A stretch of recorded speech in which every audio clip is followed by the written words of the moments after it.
Assalamualaikum warahmatullahi wabarakatuh. Nama saya Lamilan Utama.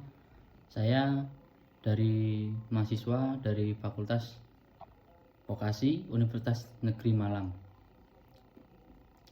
Di sini saya akan menjawab soal dari tugas teknologi alat berat. Yang pertama yaitu perbedaan pemeliharaan preventif dan kuratif. Yang pertama yaitu pemeliharaan preventif, yaitu pemeliharaan rutin yang dilakukan dalam periode waktu yang terjadwal. Dalam dunia alat berat, waktu yang dimaksud yaitu lamanya alat beroperasi atau jam operasional alat. Contoh pemeliharaan preventif yaitu pemeliharaan berkala atau periodic maintenance.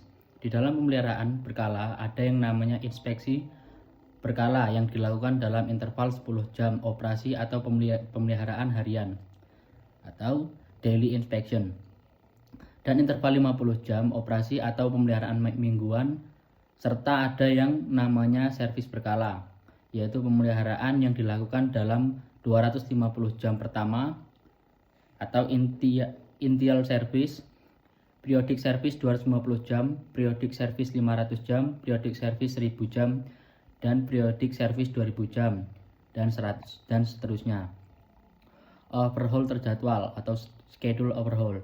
Pemeliharaan berdasarkan kondisi pemeliharaan korektif atau kadang disebut juga dengan istilah pemeliharaan kuratif adalah sebuah kegiatan perbaikan pada alat yang bertujuan untuk mengembalikan kondisi alat seperti spesifikasi standarnya. Kegiatan perbaikan ini bisa meliputi penggantian komponen atau suku cadang, perbaikan komponen dengan jalan pabrikasi, dan penyetelan apabila terdapat kerusakan yang belum parah, serta breakdown maintenance apabila terdapat kerusakan parah yang mengakibatkan unit tidak layak untuk beroperasi. Contoh pemeliharaan kuratif yaitu meliputi penggantian filter udara yang kotor atau tersumbat, penggantian oli mesin yang sudah kotor, perbaikan selang hidrolik yang bocor, atau penggantian komponen yang rusak seperti ban, rantai, atau roda gigi. Lalu yang kedua yaitu pengambilan oli sampel untuk program analisa pelumas memiliki prosedur khusus. Sampel oli yang diambil harus merupakan nilai rata-rata dari seluruh material yang ada di dalam oli. Lalu engine running engine sekitar 5 menit lalu matikan untuk memastikan oli bersirkulasi dalam sistem pelumasan. Dengan menyalakan mesin, oli akan tercampur secara merata sehingga distribusi partikel logam, jelaga atau kontaminan lain yang ada dalam oli menjadi homogen. Ini penting agar sampel yang diambil mewakili kondisi oli secara keseluruhan, bukan hanya bagian tertentu, misalnya yang sudah mengendap atau belum tercampur. Kemudian masukkan selang dari vakum pump hingga tenggelam di oli kurang lebih 5 cm.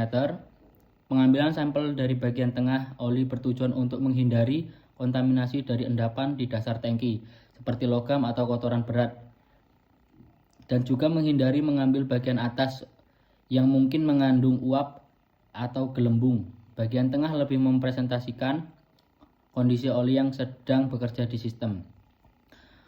Lalu sedot oli hingga volume botol sampling 80%. Volume 80% memberi ruang udara di dalam botol yang penting untuk ekspansi dan pengocokan jika diperlukan. Ini juga mencegah tumpahan saat pengangkutan. Volume yang cukup juga penting untuk melakukan berbagai jenis pengujian laboratorium. Kemudian pastikan tidak menggunakan selang yang sama ketika mengambil sampel oli pada komponen lain. Hal ini menghindari kontaminasi siang di mana sisa-sisa oli dari komponen sebelumnya bisa mencampur dan mengaruhi hasil analisis sampel dari komponen yang lain. Ini akan menghasilkan data yang tidak akurat dan bisa menyesatkan dalam mendiagnosis kondisi mesin atau sistem pelumas. Lalu yang ketiga yaitu bahan bakar yang digunakan pada alat berat harus memiliki kandungan sulfur kurang dari 0,5%. Kandungan sulfur yang rendah dianggap aman karena tidak terlalu reaktif dengan komponen mesin atau pelumas.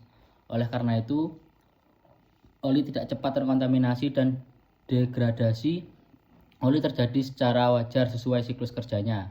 Apabila kadar sulfur yang terkandung di dalam bahan bakar jumlahnya 0,5% min 1%, maka jadwal pengganti oli engine akan diperpendek menjadi setengah dari awal penggantian normalnya. Sulfur dalam bahan bakar akan terbakar dan membentuk senyawa asam seperti asam sulfur saat bercampur dengan uap air. Hasil pembakaran, senyawa ini menyebabkan oksidasi dan penurunan kualitas oli, korosi pada bagian internal mesin. Ini tidak direkomendasikan menggunakan bahan bakar yang memiliki kandungan sulfur di atas 1%. Kandungan sulfur yang sangat tinggi akan mempercepat pembentukan senyawa asam dan meningkatkan deteriorasi penurunan kualitas oli secara ekstrim. Oli kehilangan fungsi pelumasnya dan berubah menjadi korosif. Lalu akibatnya yaitu kerusakan serius pada engine atau korosi, keausan berlebih, kerusakan silinder, piston, dan valve. Lalu downtime tinggi akibat kerusakan komponen. Lalu yang keempat yaitu perbandingan prosedur initial service dan service berkala. Kegiatan servis berkala ini biasanya dilakukan dalam interval 250 jam operasi. Kegiatan servis berkala cakupan pekerjaannya lebih luas dibandingkan dengan kegiatan inspeksi berkala. Kegiatan ini biasanya mencakup seluruh kegiatan pemeliharaan alat, yaitu inspeksi, penggantian, penyetelan, perbaikan, dan pengetesan komponen. Kegiatan ini seperti merupakan kegiatan servis yang dilakukan hanya satu kali ketika unit masih dalam kondisi baru. Item pekerjaan pada initial service jauh lebih banyak daripada periodic service pada jam operasi yang sama. Initial service bertujuan untuk membuang kotoran dan gram-gram logam yang dihasilkan karena kondisi spare part yang masih baru dan mengalami gesekan cukup besar karena penyesuaian dimensi. Yang kelima yaitu pendekatan. Yang pertama, ada pendekatan overhaul terjadwal. Ini bertujuan untuk mengembalikan kinerja, performance alat seperti kondisi standar yang telah ditentukan oleh pabrik. Interval waktu overhaul antara alat yang satu dengan yang lain bisa berbeda-beda, tergantung dari beberapa faktor.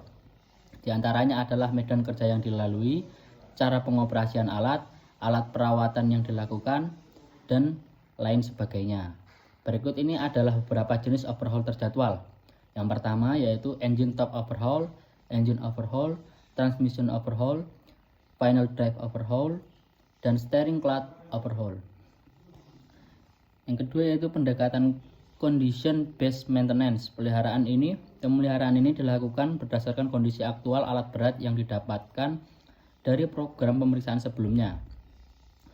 Program pemeriksaan alat berat diantaranya adalah program analisa pelumas atau PAP, lalu program pemeriksaan mesin atau PPM, lalu program pemeliharaan undercarriage atau P2U. Kedua pendekatan ini sebenarnya saling berhubungan. Overhaul dilakukan ketika ada komponen yang bekerja sudah tidak sesuai dengan standar pabrik. Fungsinya yaitu untuk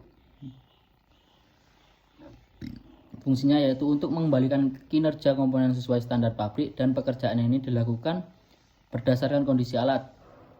Artinya, pekerjaan overhaul dilakukan setelah melakukan condition based maintenance. Untuk keefektifan pendekatan dapat dilihat dari beberapa faktor, yaitu kondisi medan kerja yang dilalui, cara pengoperasian alat, dan cara perawatan yang dilakukan. Perlu tidaknya dilakukan overhaul itu tergantung kondisi alat. Lalu untuk menjawab nomor 6, yang pertama yaitu pada saat engine mengalami kondisi overheat, jangan langsung dimatikan, posisikan kecepatan putaran engine dapat pada kecepatan menengah dan tunggu hingga temperatur engine berangsur-angsur turun. Kemudian matikan engine jika operator mematikan mesin secara tiba-tiba tanpa melakukan idle terlebih dahulu, maka hal tersebut dapat merusak mesin terutama pada turbo karena perubahan suhu yang drastis saat mesin dimatikan secara mendadak dapat menyebabkan kerusakan. Lalu yang kedua yaitu maintenance secara baik pada alat berat akan mencegah kerusakan jangka panjang dan kerusakan berat lainnya yang disebabkan oleh maintenance yang buruk seperti kurangnya pengecekan, perbaikan yang diabaikan, dan kurangnya pemahaman operator atau mekanik terhadap perawatan alat berat. Dengan demikian, pelaksanaan preventive maintenance dikatakan lebih murah karena memperbaiki di awal biasanya mengeluarkan biaya yang relatif sedikit daripada perbaikan di akhir dengan kerusakan yang besar. Maka aspek ekonominya dapat mengurangi biaya perbaikan dan memperpanjang umur alat. Sedangkan aspek operasionalnya, kinerja alat berat akan tetap konsisten dan keselamatan kerja tetap terjaga. Yang ketiga itu menerapkan sistem pemeliharaan berbasis LOT, yaitu sensor dan LOT device. Fungsinya yaitu mengumpulkan data real time dari alat berat, ya, termasuk oli, suhu, getaran, dan lain-lain. Yang kedua ada CMMS, Maintenance System atau Computerized Inti System yang mencatat, mengolah, dan manajemen menampilkan semua data pemeliharaan. Lalu yang ketiga ada dashboard monitoring, tampilan visual untuk status alat dan alarm. Baik, mungkin itu saja yang saya dapat jawab. Itu tadi adalah jawaban dari pertanyaan-pertanyaan yang telah diberikan oleh Pak Fuad. Sekian, saya Ilham Yuliansyah Utama. Wassalamualaikum warahmatullahi wabarakatuh.